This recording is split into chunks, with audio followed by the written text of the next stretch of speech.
of course, it seems with every passing day, having a postman knock at your door is seen as a very rare event indeed, unless, of course, you've ordered something and they turn up with a lovely little parcel for you.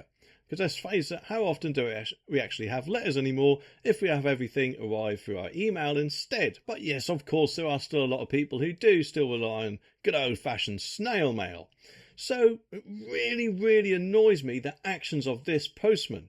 And I think, if anything, he should be sacked, and sacked straight away. But just what am I going on about then? What's he done? I mean, postmen are meant to be friendly, aren't they? Like Postman Pat. Well, if anything, this guy is not like Postman Pat. He's more like Postman Pratt.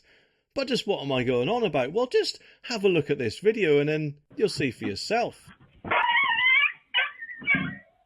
Now, of course, I don't know about you, but I personally think that is completely out of order. There's just no excuse for that. Yes, I know he'll more than likely say that he thought the animals tried to attack him or some crap like that. However, the dog was about like that small, wasn't he? It's not some sort of big bulldog that he'd more than likely have to worry about. In fact, he came up to him with a wagging tail, not a growling mouth. So surely you'd have thought that his brain might have switched on and thought, oh, he just wants a little stroke. But no, instead he got a mouthful of foot, this postman's foot, and therefore this postman needs a virtual foot up his bum, in my opinion, and given the sack. Because let's face it, there's just no excuse for that. And in my opinion, that is animal cruelty. And I personally hope that Royal Mail actually does take this very seriously and gives him a gross misconduct disciplinary. But how did it even happen then? Well, Nicky Walker, who was 49, was working from home last month when a cockapoo, Bella, heard the garden gate open and jumped out of the ground floor window. Moments later, it says, Nicky heard the 1-year-old, only 1 year old, so that dog would have felt that more than anything, I'm guessing anyway. The 1-year-old pup yelped in pain and rushed to the front door to question a Royal Mail postman who had just delivered some letters. And you'd think, wouldn't you, that after being found out, he would be all apologetic. But no, instead, she says the rude worker denied kicking Bella and said to her, what the F does she want?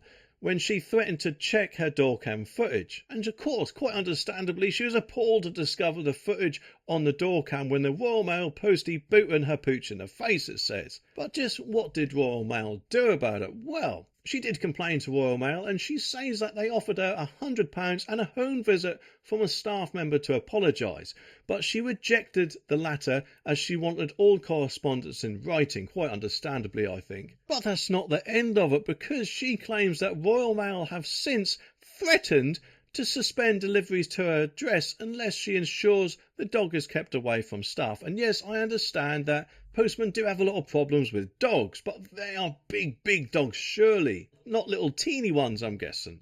She describes Bella as a faithful, cuddly, loving puppy who has never bitten anyone, and posted a video to Facebook where users branded the postie a scumbag and called for him to be sacked. The good news is, though, that the postman has now been removed from the round and won't be delivering to the address on Nicky's request. Well, personally, I think that postman was very, very, very lucky that he didn't actually get the sack. However, it does make me wonder just what he will do to any other animals or dogs that come up to him for a nice stroke. I wonder if they will also get a boot in the face. Hopefully they won't, but I think Royal Mail should really keep a close eye on this postman.